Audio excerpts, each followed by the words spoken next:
नमस्कार, India news देख रहे हैं आप और मैं हूं आपके साथ पुनीता सिंह। बुलेटिन की शुरुआत करेंगे और इस बुलेटिन में हम बात करेंगे बांग्लादेश की। दरअसल बांग्लादेश ने अभी हाल ही में फैसला किया और भारत के वीजा सर्विस पर रोक लगा दी है। और ऐसे में सवाल ये कि क्या भारत के एक्शन से बांग्लादेश में बौखलाहट देखने को मिल रही है, यह फैसला क्यों लिया गया, इस पर भी हम आगे चर्चा करेंगे और इसका असर किस तरीके से होगा यह भी आगे आपको जानकारी देंगे। लेकिन उससे पहले आपको यह बता दें कि बांग्लादेश में हिंसा का दौर जो है वो थमने का नाम नहीं ले रहा है। और एक तरफ जहां बांग्लादेश में कट्टरपंथियों के निशाने पर हिंदू हैं, तो वहीं हादी की हत्या के विरोध में जबरदस्त विरोध प्रदर्शन जारी है। वैसे बांग्लादेश में बिगड़े हालात के बीच भारत और बांग्लादेश के रिश्तों में भी खटास देखने को मिल रही है और अब भारत और बांग्लादेश के बीच रिश्तों में बढ़ते तनाव के बीच जवाबी कार्रवाई करते हुए नई दिल्ली स्थित बांग्लादेश हाई कमीशन ने कौंसलर और वीजा सेवाएं पर पूरी तरीके से रोक लगा दी है, निलंबित कर दी गई है। सूत्रों के मुताबिक ये कदम बांग्लादेश के छात्र नेता शरीफ उस्मान हादी की मौत के बाद दोनों देशों के संबंधों में भारी गिरावट के बाद उठाया गया है। आपको बता दें कि इससे एक दिन पहले भारत ने बांग्लादेश के दक्षिण पूर्वी बंदरगाह शहर चटगांव में स्थित इंडियन वीजा एप्लीकेशन सेंटर में वीजा सेवाएं अगले आदेश तक रोक लगा दी थी। और यह फैसला उस समय हिंसा के बाद लिया गया जब शरीफ उस्मान हादी की मौत के बाद सामने आई हादी पिछले साल शेख हसीना की सत्ता से हटने वाली आंदोलन का प्रमुख चेहरा था। और इसके बाद से ही जो वहां पर हिंसा भड़की, जो तनाव की स्थिति देखने को मिली, इसके बाद से ही वहां पर हालात इस कदर खराब हुए हैं। लगातार हिंदुओं को टारगेट किया जा रहा है। लेकिन इसी बीच बांग्लादेश की ओर से वीजा सर्विस सस्पेंड कर दिया गया है। यानी कि कुल मिलाकर आप समझ सकते हैं कि बांग्लादेश की तरफ से जो ये कदम उठाया गया है, इसका असर किस तरीके से होगा वो जरा आपको समझा देते हैं। देखिए, भारत और बांग्लादेश के बीच तनाव बढ़ सकता है। भारत के एक्शन से बांग्लादेश इस वक्त बौखलाया हुआ है क्योंकि कल ही भारत की तरफ से ये कदम उठाया गया था और इसके बाद वीजा पर रोक लगा दी थी बांग्लादेश के। बांग्लादेश ने भारत में बंद की है वीजा सेवा और साफ तौर पर देखिए इसका असर जो है दोनों के रिश्तों पर जरूर देखने को मिलेगा। इंडियंस के लिए वीजा सर्विसेज को सस्पेंड किया गया है और इसी के साथ ही वीजा सेवाओं को अस्थायी रूप से निलंबित करने का यह फैसला बांग्लादेश की तरफ से लिया गया और नागरिकों की आवाजाही और प्रशासनिक प्रक्रिया पर इसका सीधा तौर पर असर जो है वो देखने को मिलेगा। तो बांग्लादेश की हरकतें भारत को उकसाने वाली इस वक्त लग रही है। यानी कि एक तरफ आप देख सकते हैं कि बांग्लादेश में हिंदुओं को लेकर वहां पर क्या स्थिति बनी हुई है, लगातार हिंदुओं पर अटैक हो रहे हैं, खास करके जो वहां पर बर्बरता देखने को मिल रही है वो सभी को हैरान कर रही है, परेशान कर रही है। लेकिन इस बीच बांग्लादेश की तरफ से जो ये इंडियन वीजा सर्विस सस्पेंड की गई है, इसे लेकर साफ तौर पर यह कहा जा रहा है कि इस वक्त बौखलाहट भारत के उस एक्शन से बांग्लादेश में देखने को मिल रहा है, जो एक्शन बांग्लादेश के खिलाफ भारत ने लिया था और बांग्लादेश के वीजा सर्विस पर रोक लगाई थी। कर्नल टीपी त्यागी डिफेंस एक्सपर्ट के तौर पर हमारे साथ जुड़ चुके हैं। बहुत स्वागत है इंडिया न्यूज पर सर आपका।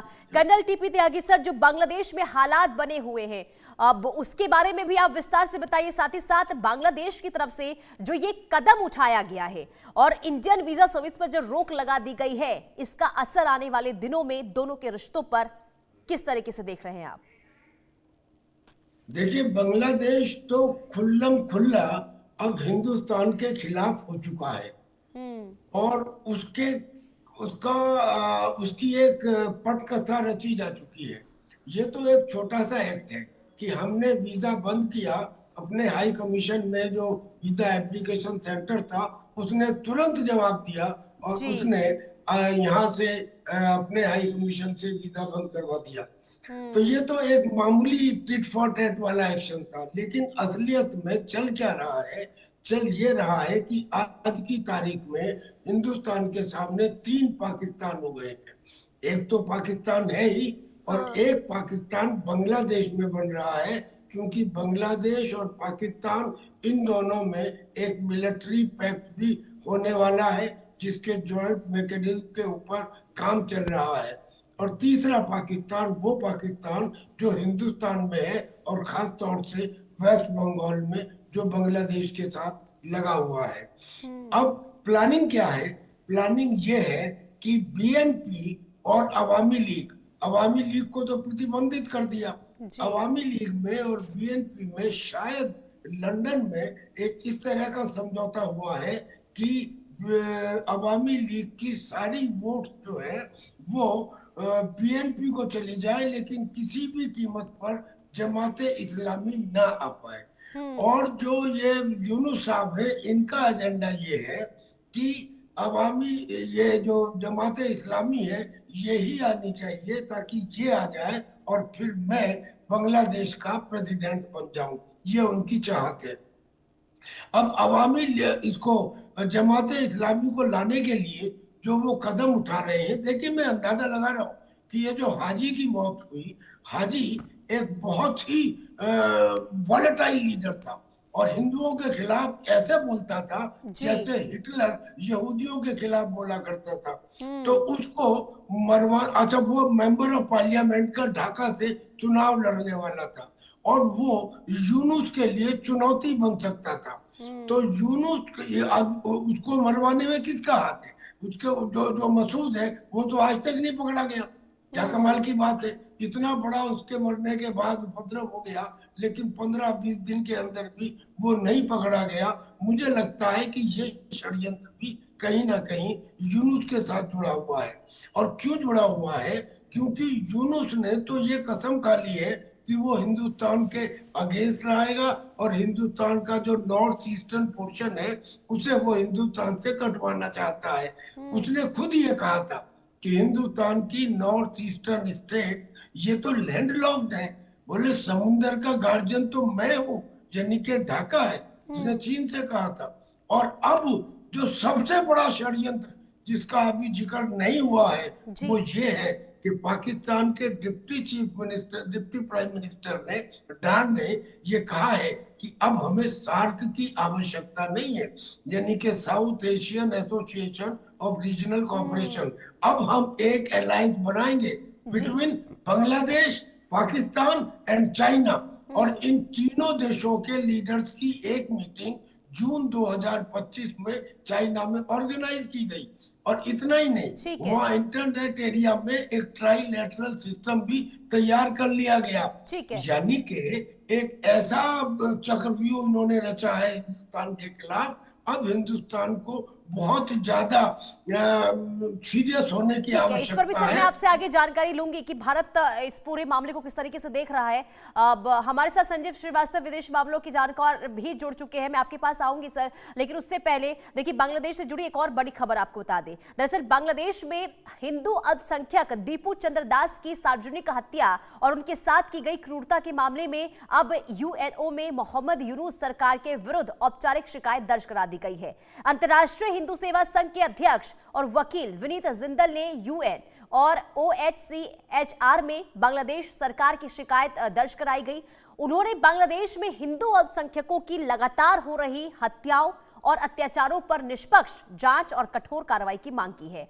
विनीत जिंदल ने कहा कि बांग्लादेश में हिंदुओं के खिलाफ अत्याचार हो रहे हैं और उनके घर लूटे जा रहे हैं और महिलाओं के साथ रेप तक हो रहा है। धार्मिक पर्व मनाने से रोका जाता है तो दुर्गा पंडाल जला दी जाती है, लेकिन कोई कार्रवाई नहीं होती है। बांग्लादेश की यूनुस सरकार इस्लामिक कट्टरपंथियों और आतंकवादियों के हाथों में खेल रही है और हिंदुओं की हत्याएं की जा रही है। हिंदुओं की सुरक्षा करने वाला बांग्लादेश में कोई नहीं है और सब के सब चुप बैठे हुए हैं। कुल मिलाकर बांग्लादेश में हिंसा की जो स्थिति बनी हुई है अब वो अंतर्राष्ट्रीय मंच तक पहुंच चुका है। संजीव श्रीवास्तव सर, मैं आपसे ये समझूंगी, जब ये पूरा मामला अंतर्राष्ट्रीय मंच पर पहुंचता है, यूएन के पास पहुंचता है, तो इससे आगे आने वाले दिनों में क्या हो सकता है? पहली बात तो ये, क्या इससे बांग्लादेश की छवि खराब होगी? दूसरा ये, क्या अब जांच के लिए मजबूर किया जाएगा बांग्लादेश को इस पूरे हिंसा को लेकर?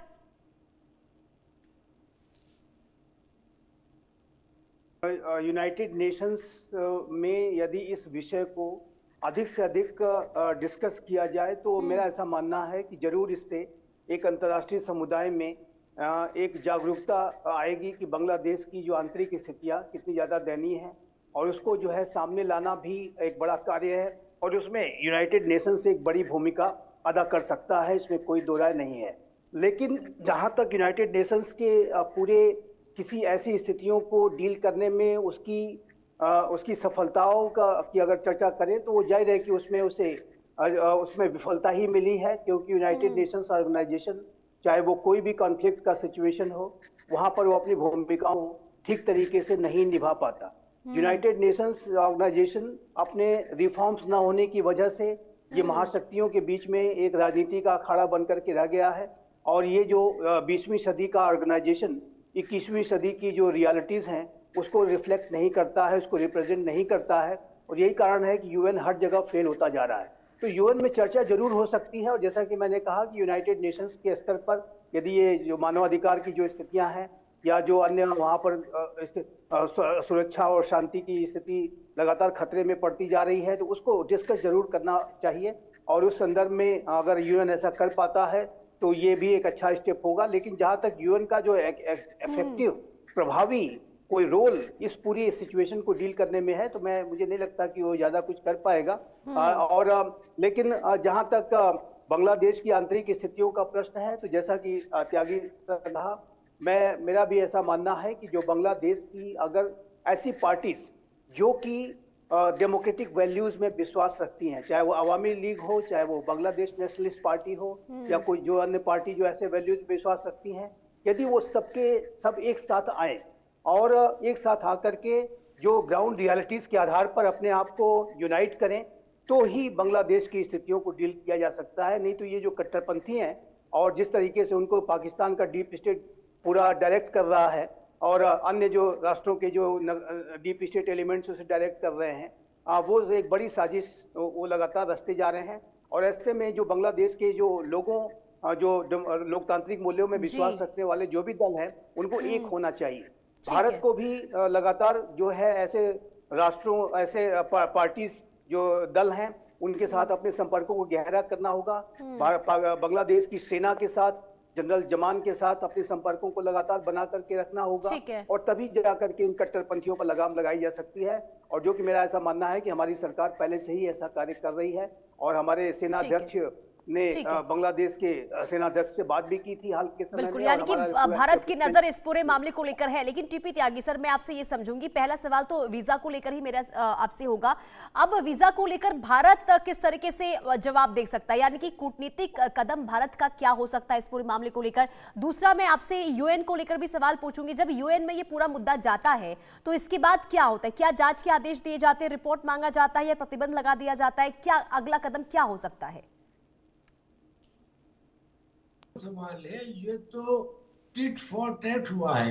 यानी कि सबसे पहले हमने वीजा एप्लीकेशन, हमने एक्ट किया, बांग्लादेश ने रिएक्ट किया। उसके रिएक्ट करने से हमको, तुरंत रिएक्ट करने से हमको ये समझ आ गया कि अब रिलेशंस के अंदर फ्लेक्सिबिलिटी नहीं है, बल्कि बांग्लादेश टोटली हिंदुस्तान के अगेंस्ट काम कर रहा है। It means that we have to take now some different type of action. हम जिसे अपना दोस्त समझते थे, जो एहसान फरामोश निकला, अब हमें उसके बारे में थोड़ा दूसरे एंगल से सोचना होगा। ये तो वीजा का इफेक्ट हुआ। जहां तक यूनाइटेड नेशंस की बात है, सही कह रहे हैं श्रीवास्तव जी कि यूनाइटेड नेशंस की तो एक बर्थ डिफेक्ट था। यूनाइटेड नेशंस में जो वीटो पावर का प्रोविजन था वो 10 साल तक के लिए था। 10 साल के बाद उसकी क्लॉज 109 में समीक्षा की जानी थी, नहीं की गई। इसका मतलब कि एज इट इज वो कमजोर हो चुका है। यूनाइटेड नेशंस में बहुत सारी एजेंसीज हैं, बहुत सारे ऑर्गन्स हैं, उसमें ज्यादातर ऑर्गन बुरी तरह से कमजोर हो गए हैं, जिसमें से 2 विशेष हैं। एक तो वर्ल्ड हेल्थ ऑर्गेनाइजेशन और एक UNHRC. UNHRC means United nation human right commission. United nation human right commission में श्री विनीत मित्तल जी ने एक कंप्लेंट की है, बांग्लादेश के अंदर ये हो रहा है। लेकिन ऐसी कंप्लेंट तो पता नहीं यूक्रेन की तरफ से की गई है, इजराइल की तरफ से की गई है, फिलिस्तीन की तरफ से की गई है, और इतनी सारी कंप्लेंट करने के बाद कुछ लोगों के खिलाफ अरेस्ट वारंट भी किए गए हैं, लेकिन वो सब ऑन पेपर है। Nothing moved. इट मीन्स कि जागरूकता लाने के लिए कि हाँ, बांग्लादेश में हिंदुओं के खिलाफ हो रहा है, ये तो जानकारी लोगों को मिल जाएगी, जो उन्हें मीडिया से भी मिल जाती है। तो इस कंप्लेंट की वजह से कोई बड़ा एक्शन होगा मुझे नहीं लगता। जो मेन पॉइंट है वो ये है कि जो बीएनपी यानी कि बांग्लादेश नेशनल पार्टी यानी कि खालिदा की पार्टी, वो जो है बीमार है। और अब वहां का लीडर जो है वो है तारिक रहमान, और तारिक रहमान लंदन से बांग्लादेश आने वाला है 25 दिसंबर को। और 25 दिसंबर को जब वो आता है तो उसे ऐसा माहौल ना मिले कि वो अपनी पार्टी को एक्सपेंड कर सके और अवामी लीग के साथ तालमेल करके एक साथ जमाते इस्लामी को अगेंस्ट काम कर सके। इसलिए बांग्लादेश में ये प्रॉब्लम क्रिएट की जा रही है, ये उपद्रव किए जा रहे हैं। They are not by chance, they are not by accident, they are by design, they are by planning, and this is पर being यही done। तो वजह है ना सर कि एक उनको मौका चाहिए था। और क्योंकि देखिए उस्मान हादी को लेकर बताया जा रहा है कि इस तरीके से वहां पर हिंसा भड़की थी, लेकिन उस्मान हादी की मौत के मामले को लेकर आप किसी दफ्तर को तो निशाना नहीं बना सकते। वहां पर अखबार के दफ्तर को जला दिया गया। इसके बाद हिंदू युवक के साथ वहां पर क्या बर्बरता बढ़ती गई उसे पूरी दुनिया ने देखा है। तो ये तो पूरी प्री प्लान तमाम चीजें नजर आ रही है। लेकिन संजीव श्रीवास्तव जी, मैं आपसे ये समझना चाहूंगी कि अब भारत के पास क्या विकल्प है। जिन हिंदुओं के साथ वहां पर अत्याचार हो रहे हैं बांग्लादेश में, कैसे सुरक्षित रखा जाए वहां पर हिंदुओं को? क्योंकि देखिए यूनुस सरकार तो हाथ पर हाथ धरे बैठी हुई है, कोई कदम वहां पर उठता हुआ नजर नहीं आ रहा है, और इसका नतीजा ये है कि कट्टरपंथी बेलगाम हो गए हैं वहां पर। देखिए, बांग्लादेश के जो हालात हैं बहुत ही नाजुक है। रेडिकल इस्लामिस्ट, अतिवादी, आतंक परस्त ताकतें, डीप स्टेट एलिमेंट्स, पाकिस्तान का डीप स्टेट, अन्य महाशक्तियों के जो डीप स्टेट एलिमेंट्स हैं, सब वहां एक्टिव होकर के उस पूरी टेरिटरी को जाहिर है कि वो पूरी तरह से एक्सप्लॉइट करने की कोशिश कर रहे हैं। पाकिस्तान तो उसे ईस्ट पाकिस्तान बना देना चाहता है, फिर से वह पाकिस्तान जैसी स्थितियां ही खड़ी कर देना चाहता है। उसका तो मंसूबा यही है कि वहां बांग्लादेश भी पाकिस्तान जैसा हो जाए। और जाहिर है कि जो अनेक ऐसे राष्ट्र हैं जो कि बांग्लादेश की टेरिटरी का इस्तेमाल और उसका जो शोषण भारत के विरुद्ध भी करने की साजिशें रच रहे हैं। जिस तरीके से कट्टरपंथी हमारे सिलीगुड़ी कॉरिडोर के बारे में और हमारी जो पूर्वोत्तर राज्यों के बारे में बातें करते हैं, धमकियां इत्यादि देते हैं, उससे बहुत स्पष्ट है कि इनके जो मंसूबे हैं बड़े खतरनाक हैं। लेकिन इन सारी स्थितियों के ऊपर जैसा कि हमने डिस्कस किया कि भारत की सरकार की बहुत पैनी नजर है और भारत को सभी तरीके के ऑप्शंस को ऑन द टेबल रखना चाहिए। और जैसी जहां कहीं भी जैसी स्थितियां बने उस हिसाब से हमें रिस्पॉन्ड करना चाहिए। वैसे तो हम बांग्लादेश के साथ अच्छे संबंध चाहते हैं, और जैसा कि मैंने कहा कि जो बांग्लादेश में ये जो कट्टरपंथी हैं, ये जो रेडिकल इस्लामिस्ट भारत ने शुरुआत से देखिए बांग्लादेश के साथ अच्छे रिश्ते बनाने की कोशिश की, मदद भी की गई है भारत की तरफ से, लेकिन शायद अब बांग्लादेश को ये मंजूर नहीं है, और यही वजह है कि भारत विरोधी वहां पर कदम उठाए जा रहे हैं। ठीक है सर, आप दोनों बने रहिए, मैं आपके पास लौटूंगी। बात अब जरा पाकिस्तान की कर लेते हैं, क्योंकि पाकिस्तान ने